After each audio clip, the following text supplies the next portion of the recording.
Geography chapter 1 এটা concept আছে resources আর dynamic খুব ইম্পর্টেন্ট খুব রেলেভেন্ট কোয়েশ্চন এবার ইউটি টু সুধি গৈছে সো যদি মনত ৰাখিব বিচাৰিছা ৰিলটো সেভ কৰি ল'ব পাৰা সো ৰিসোৰ্সেস আৰ ডাইনামিক কথাটো বুজিব হলে আমি আৰু দুটা কনসেপ্ট ৰিসোৰ্সেসৰ লগত মিলাই জানিব লাগিব হেকিটা হৈছে নিউট্ৰেল ষ্টাফ আৰু ৰেজিস্ট্যান্স সো ৰিসোৰ্সেস আৰ ডাইনামিক বুলি কলে আমি এটো বুজি পাওঁ যে ৰিসোৰ্সেসৰ ক্যাৰেক্টাৰিস্টিক ৰিসোৰ্সেসৰ ইউজ বিলাক ওভাৰ দা টাইম চেঞ্জ হৈ থাকে আৰু হি তিনিটা ক্যাটাগৰীত পৰি থাকিব পাৰে এটা হয়তো নিউট্ৰেল ষ্টাফ হ'ব পাৰে নিউট্ৰেল ষ্টাফ মানে কি neutral stuff is that time when we do not know about the usability of any particular item. For example, এখন নদী সেই নদীখনত যদি আমি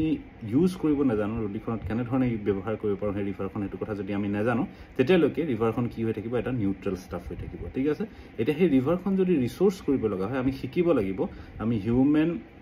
ট্যালেন্ট টু ইউজ কৰি পেলাই আমি কথাটো শিকিব পাৰিব লাগিব যে ৰিভাৰখন আমি ইৰিগেশ্যন বা ইলেক্ট্ৰিসিটি জেনাৰেশনৰ কাৰণে বা ট্ৰান্সপোৰ্টেশনৰ কাৰণেও ইউজ কৰিব পাৰো যেতিয়া আমি এই কথাটো শিকি যাম তেতিয়া কি হ'ব ৰিভাৰখন ৰিসোৰ্স হৈ যাব ঠিক একে ধৰণে ৰিভাৰখন ৰেজিস্ট্যান্স হৈ যাব পাৰে যদি ফ্লাডিং হয় বা সেই ৰিভাৰখনে যদি ইৰোশন কজ কৰে তেতিয়া হলে কি হয় ৰিভাৰখন ৰেজিস্ট্যান্স হৈ যাব পাৰে তাৰে ৰিলেটেড কোৱেশ্চন এবাৰ ইউটিত খুদিছিলে দামোদৰ ৰিভাৰ ৰিগাৰ্ডিং সো সেই কাৰণে আমি এই কথাটো জানিব লাগিব যে ৰিসোৰ্সেস আৰ ডাইনামিক বুলি কলে আমি এই কথাটো বুজি পাওঁ যে ৰিসোৰ্সেসে নিজৰ ক্যাৰেক্টাৰিস্টিকটো ওভাৰ দা টাইম চেঞ্জ কৰি থাকিব পাৰে চেঞ্জ কৰি ই তিনটা ক্যাটাগৰীত পৰি থাকিব পাৰে আইদাৰ ই এটা নিউট্ৰেল ষ্টাফ হ'ব পাৰে অৰ ই এটা ৰেজিস্ট্যান্স হ'ব পাৰে অৰ ই এটা ৰিসোৰ্স হ'ব পাৰে হেতুৱে হৈছে ৰিসোৰ্সেস আৰ ডাইনামিকৰ কনসেপ্ট